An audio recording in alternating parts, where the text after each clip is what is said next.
Hey guys, welcome back to Ripe Stories. In this video, I got shot at for pressure washing the house of a senior for free. No good deed goes unpunished. Here is what happened. Let's dive right into the story. So I run a pressure washing business. If you don't know what pressure washing is, it is basically when you clean with a lot of high pressure water, which is concentrated in this portable tank looking thing. It's literally just called a pressure washer, but I wanted to give you guys a visual. So I do pressure washing for all sorts of things. Houses, so typically the exterior, like the front or backyards, and even the driveways, cars, other vehicles, basically anything you can ask for. My father introduced me to the fun of pressure washing. He did not do it professionally, but he owned one and would always talk about how useful it was to clean with. He would clean anything he could with the pressure washer: our back porch, the backyard, the grill, the car, the driveway, even the outside of the house. He would rely on that thing until it broke, and then the family would give him a new one because we knew that is what he liked.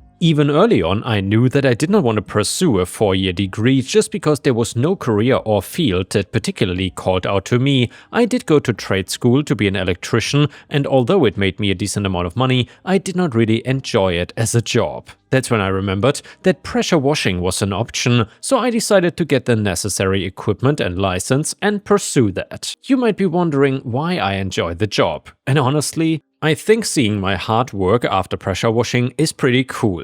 The change is so tangible and it's pretty satisfying. It's just me running the pressure washing business, and I usually get around 3 to 5 calls a day, depending on how long each one takes. Sometimes calls take a little long because I get distracted. Well, before you get the wrong idea, it's not because I'm slacking or anything like that, but sometimes there are seniors living in their homes that are clearly run down and dirty because they just don't have the time or energy to take care of it. I usually offer to clean the house for free because I feel bad for taking money from seniors, and it is the least I can do for them, you know. Anyway, most people are pretty receptive to the free pressure washing, though it takes some insistence because they never believe that I'm genuinely doing it for free. Just recently, I had a call in a small suburban neighborhood to clean the driveway of their house. I noticed that there were a couple dirty houses throughout the place, so I asked the owners of the house I was working on about their neighbors. They explained that those were some of the elderly neighbors. And of course, I was immediately inclined to help them. My current call only took about an hour and a half. It was pretty early in the morning, and I had no other calls that day, so I decided that I would pressure wash the houses that belonged to the seniors.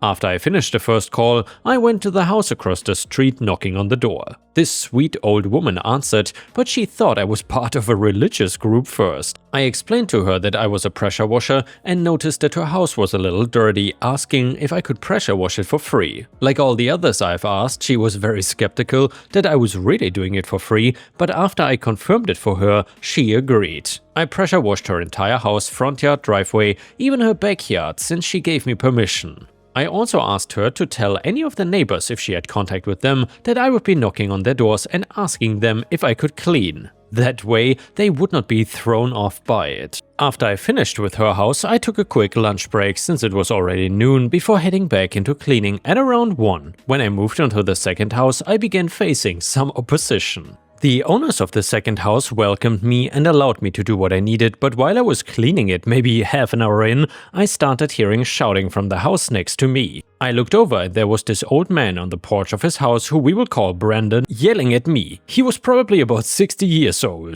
He asked very aggressively what I was doing, and I explained to him that I was going around pressure washing the houses of seniors for free, making sure to emphasize that the owners of the house I was working on allowed me to clean it. I asked him if he wanted his house cleaned as well, and he scoffed, saying that he could do it himself, and he despised charity work because it made everyone lazy.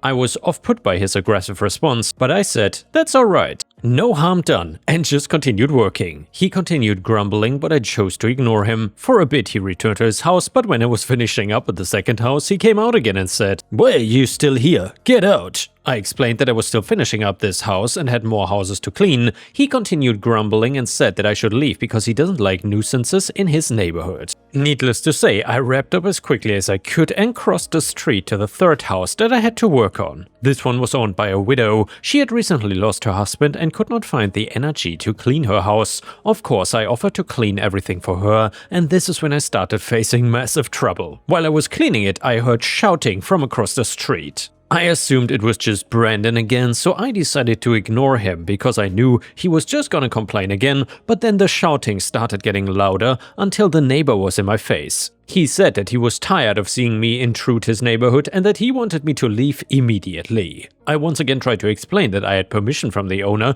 to clean the house and that I was just trying to help. He did not care and continued shouting, threatening that I would face a lot of trouble if I didn't leave. I just turned around and ignored him, trying to focus on the cleaning. That is when I heard a loud bang, and all of a sudden, water is spraying everywhere. I could hardly comprehend what was happening, and my heart was racing so fast. I looked over to him and saw that he had a gun in his hand. I did not even notice he had it on him until the shot was fired because everything happened so quickly. Luckily, he hit the hose connecting the washer to the wall and not the washer itself. If he did, this would be a very different story. I told him that he was crazy and ran back to my van, locking the doors and immediately calling the police. He followed me and started banging on my window. Luckily, he did not shoot again or anything. I did not think he would, but he was angry and had a gun, and those are never a good combination. The police came very quickly, much to my relief. To my surprise though, they brought out 4 cop cars, so 8 cops in total. It felt like a movie scene. They were standing behind the open doors and holding up their guns, yelling at Brandon to drop his weapon. I was honestly very scared that something bad was gonna happen, but nothing did. He put down his weapon and was arrested by the police. I stayed with the police and answered their questions, explaining how I was doing pressure washing for free, and then Brandon got angry because of my work and shot at me. The police told me to stay with them while they questioned the neighbors, including the seniors who I helped out earlier. I guess they were suspicious of me and wanted to see if there was a possibility that I was in the wrong by trespassing or something like that. Well, luckily, all of the neighbors agreed with my story and said that I had their permission to clean their homes. I apologized to the widow whose home I was cleaning, saying that it was so unexpected and that I wouldn't be able to finish her house since I did not have another washer. She told me it was not my fault and that she appreciated my generosity anyway. I had to shut down my business for a few weeks since my only pressure washer was destroyed. I had some money saved up, but I decided that it would be better investing that into a lawyer than a new machine. The court case followed a few days after the initial incident, and it was pretty simple. Brandon was charged with assault with a deadly weapon and sentenced to a year in county jail. I feel sort of bad since he really was just an old man, but at the same time, he really did not need to be firing his gun at me. Anyways, my next course of action was to get myself a new pressure washer so that I could start working again, but to my surprise when I headed to my office that morning to grab something, I was greeted by a group of people. I was confused at first, but then I realized these were the people from the neighborhood I was cleaning the day of the incident. The woman leading the group, which was the same woman who I first did a cleaning for that morning, explained that the whole community felt that I was incredibly generous for what I was doing and felt that how Brandon acted was not only dangerous but also incredibly rude. To express their gratitude, they gifted me with a new, even better pressure washer. Now, this pressure washer was at least $900, so I was genuinely surprised that they all chipped in to get me a new one. I thanked them profusely, and with the new pressure washer I returned to the widow's house and finished up cleaning, which she and I were both extremely happy about. Well, that is not the only thing that happened though. The incident made it onto the local news and I was once again met by a group of people outside my office. This time they were reporters. They asked me a bunch of questions about what happened and I did my best to answer them, explaining as plainly as possible what happened. One of the reporters even asked about the new pressure washer that the community bought me, which I think they heard from one of those neighbors, and I once again expressed my gratitude for it. Another one then asked about my charity work, and I simply explained that I enjoyed helping people and did not enjoy the idea of taking money from seniors for something like that. Ever since the story went on the news, my business has been booming. I've had so many calls and I'm packed almost every single working hour from morning all the way till the evening. To take off some of the workload, I've decided to post job offerings and invest my newly earned money into more equipment. Luckily, I've had some people apply already, so I have to interview them to make sure they are well prepared for the job. That incident with Brandon was honestly the scariest thing that has ever happened to me, but I guess it happened for a reason. Now I have a booming business and I'm able to help more people out, and I honestly cannot complain about that. And yeah guys, I'm happy to see that the situation turned around for OP, and pretty much the exact opposite happened of what this entitled neighbor Brandon wanted. Props to OP, especially for helping the elderly. What a legend. The next one is an amazing malicious compliance story that you don't want to miss. It is titled "She Thought I Was Working That Day." I was just not at that store. In the early years of being a pharmacist, jobs in my city were hard to come by. I managed to get full-time hours by working for a couple of pharmacist friends at both of their stores. They would work out my schedule together and put an X on my schedule on the days I was at the opposing store. One store was downtown and one was in the suburb I lived in. At the suburb pharmacy, I had a coworker called Dee who could just not wrap her brain around the fact that if there was an X by my name, I was in fact working just at the other store. Multiple times I would have call after call on my cell phone and hang-ups on my answering machine at home because she wanted me to cover her shift at the suburb store when I was already working downtown. The worst thing was, my cell phone charged me for every single call, so after the second time of her pulling this, I would get downtown and immediately pull the battery off my phone. This made her angry at me for ignoring her, and we had a tepid relationship after that. Time went on, and the suburb store started expanding their nursing home operation, so I was able to work there full-time instead. I still had a great relationship with the downtown store, and they had me keep the keys in case of emergencies. They would occasionally come up and the X would be on the schedule by my name. Sadly, Dee became the assistant manager and now thought that she was the boss of me. Now, the downtown pharmacist's daughter was getting married and the suburb pharmacist was invited to all the festivities. I got scheduled to work the Thursday before at the downtown store. The X went by my name on the suburb schedule. I was also going to the wedding. I was good friends with the daughter, but missing the Mandy party on the Thursday I was working for her mom. I was on the phone with her on my break one time and she was saying how sorry she was that I was missing it, and I said, "Don't worry, I will just doodle brown Sharpie all over my hands and pretend I was there when we are not busy." Now, at that exact week, we were getting new pharmacy software downloaded. Nursing homes are run on a batch system where all the labels are run about 5 days before, and then all the bubble packs are made up during that time, and then the actual billing is done on the Thursday for the meds to be delivered on Fridays. Dee decided that she did not want the batch to be done and just wanted everything to be processed and made up on the Thursday for just this first week. My technician was freaking out, so I just told her to make up the usual drug cards like Lipitor, Aspirin 81, multivitamin, Altase, etc. without any patient data, just to help speed things along. Dee overheard and told the tech that she was not allowed to do that, and this younger generation is just scared of hard work. I panicked a bit because I was the only one of my age, Gen X, as all my coworkers were boomer aged or older, so I went and checked the schedule, and yeah, there's an X by my name. I won't be there for the crap show, but somehow Dee thinks that I am. Why should I tell her any different? So Thursday rolls around, and at 12:30 my cell phone starts blowing up. It is in my purse in the safe because I don't get a lunch break, only the pharmacists do, and everyone can hear it. Out comes the battery. I get home after work and they're screaming and swearing on my answering machine. A locum pharmacist worked the morning shift and was not instructed to do anything, so everything was left for Dee when she arrived at 12:30. She had to work late to finish over 500 prescription drug cards. I then come in the next day and she is still furious. "You said you were working, I heard you talking about the damn Mandy thing." I told her I was working, just not at that store, as evidenced by the X by my name. I learned then that she could eavesdrop on the break room from one place in the pharmacy when she herself was the only pharmacist working at the time. All my breaks were taken in my car after this. And the next one is titled "Local Contractor Cannot Respect His Community." So this past winter my brother was at the local library for about 6 weeks studying for an important exam, Ship's Officer.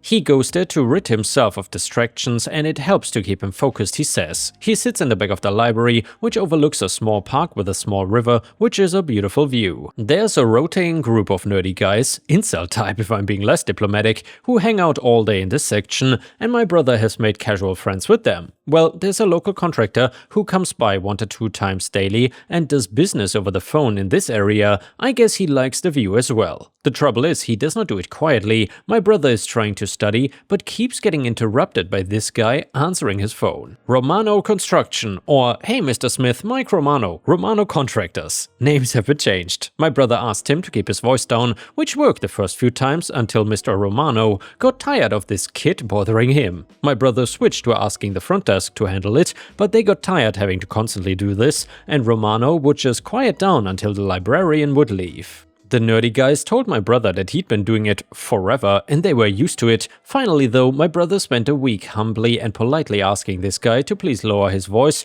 or take his calls out in the lobby. He made it a point to be very polite and stressed that he was trying to study. Romano seemed to sense his weakness and doubled down on the attitude with replies like, "Kid, go back to your books," and "I told you before, I ain't got no time for you." Well, my brother had set up his laptop to record all of this, and after a week or so of this, he put together a 3 to 4 minute video of their exchanges and posted it on 6 different Facebook groups about our town. He made sure to make it public so it could be shared. And yes, it was a hit. A couple hundred comments and dozens of shares. His poor wife was tagged in several of the posts and several people posted to his Facebook company page. All those posts were quickly deleted. Best of all though, it was discovered that he'd been booted from the local Dunkin' Donuts for this same kind of behavior. Hell, one of the Facebook groups, Jerks of Our Town, made him their profile picture. We are in a smaller 40 to 50k people population town and there's no shortage of Karens, so the poor dude got it with both barrels for about a week anyways,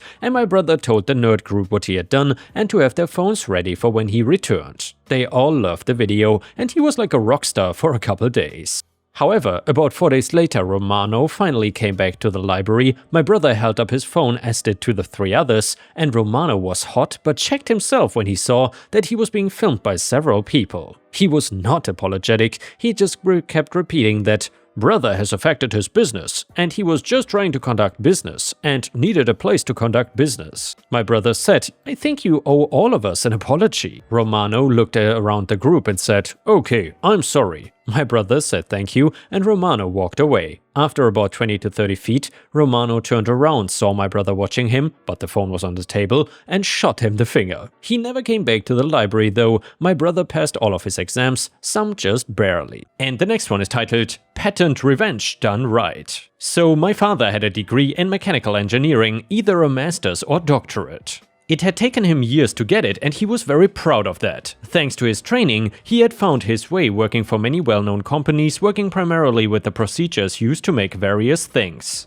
Over time, he would privately begin working on an idea that would revolutionize how school and gym lockers worked. See, my father realized that there was a problem with those type of metal lockers. Namely, it was very easy for a person to break into them. What's more, as the lockers were designed, there were multiple exposed moving parts, which meant that if a student put too many books in one, or really anything got against the door, the locker could be jammed shut, making it near impossible to open it. So for several years, Dad toyed with a number of ideas before hitting on a new design which would solve all those problems. The inner workings of the locker's locking mechanism would be contained within the door in such a way that 1. It was impossible for someone to shim or break into, and 2. The entire mechanism would be enclosed, and 3. It was relatively maintenance-free. Now, at this point, my father was the vice president of manufacturing, and apparently there was not a clause in his contract that said if he designed anything while working for the company, then he had to turn that over to them for profit.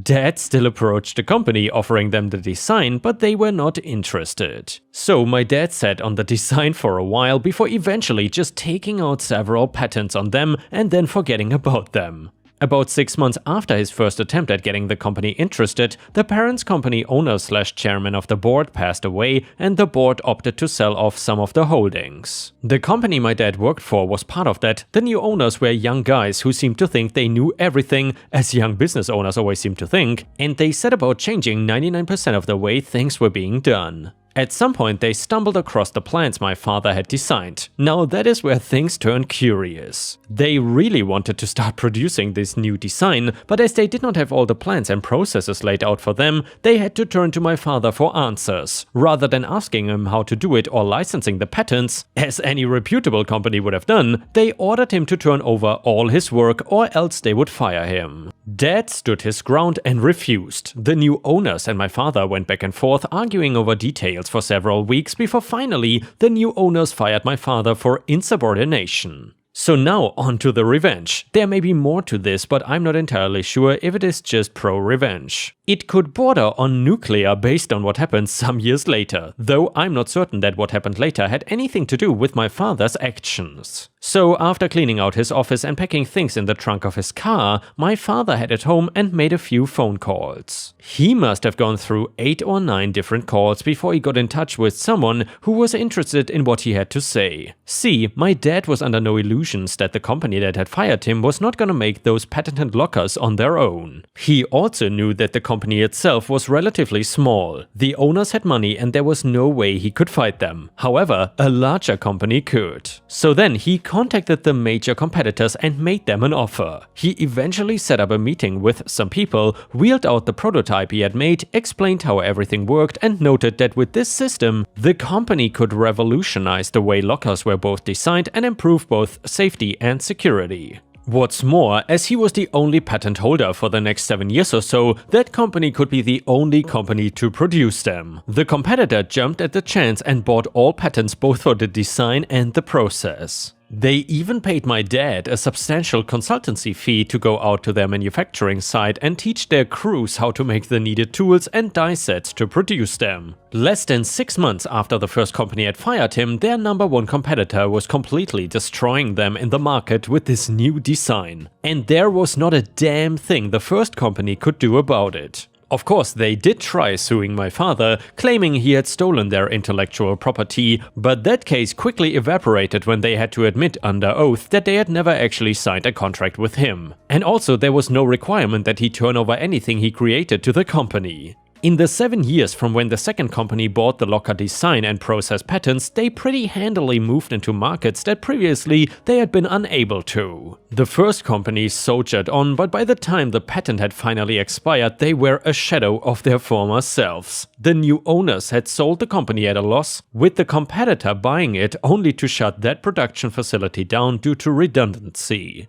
Put maybe 200 people out of work, though given how they lost so much business, I wager that it was far less than that. So yeah, the new guys don't want to play ball, then threaten the guy that holds the patents on something they want to do, and then fire him, only to have him take everything to their competitor and effectively put them out of business. Added to answer some of the questions that have arisen, #1, you don't know what his degree level was? Well, my father and I had a difficult relationship. There are very few good memories I have of him, and it was not until shortly before his death in 2007 from a stroke that I really started to connect with him. I resented him for most all of my life because he was more career-minded than anything. I figure we moved some 10 times in 20 years and it greatly affected me. For a rather long period of time, I am ashamed to say, I hated my father and wanted nothing to do with him. Second, you must have ended up wealthy. Well, not really. Any money that Dad earned off his little endeavor was lost after an incident that left him disabled. Medical bills being what they are, by the end of it we were pretty much broke.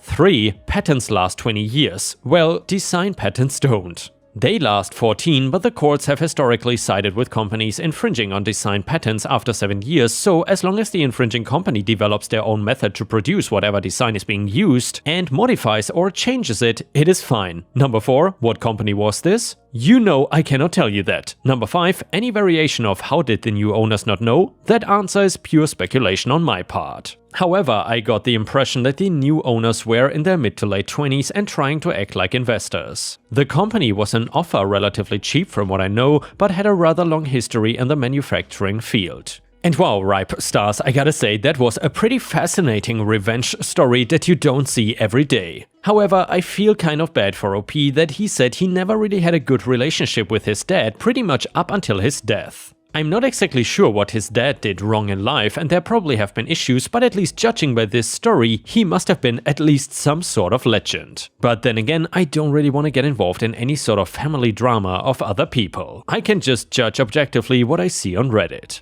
And before we end the video, we will read one last story from r/malicious compliance. It is titled, "You are not paid to think." Well, cool then, enjoy $7,000 in rotten shrimp. Back in 2022, I worked the night shift at a grocery store in Florida, stocking frozen stuff. One night, I noticed the walk-in freezer was at 20 Fahrenheit, should be 0. I go tell my manager, a real hard ass, always barking orders like he's running a boot camp, and he cuts me off mid-sentence and says, "You're not paid to think, just stock the damn shelves." Well, okay, cool. The next morning, the whole seafood section is trash, shrimp, salmon, crab legs, all thawed and leaking. The store lost over $7,000. Corporate shows up pissed, the manager tries to throw me under the bus. "Why didn't you report it?" I just said, well, the manager told me that I'm not paid to think. They ended up checking the cameras and the audio and confirmed everything. Corporate begged me hard. Dave was reassigned, aka fired, a week later. I never saw him again. I got moved to dairy lead a month after.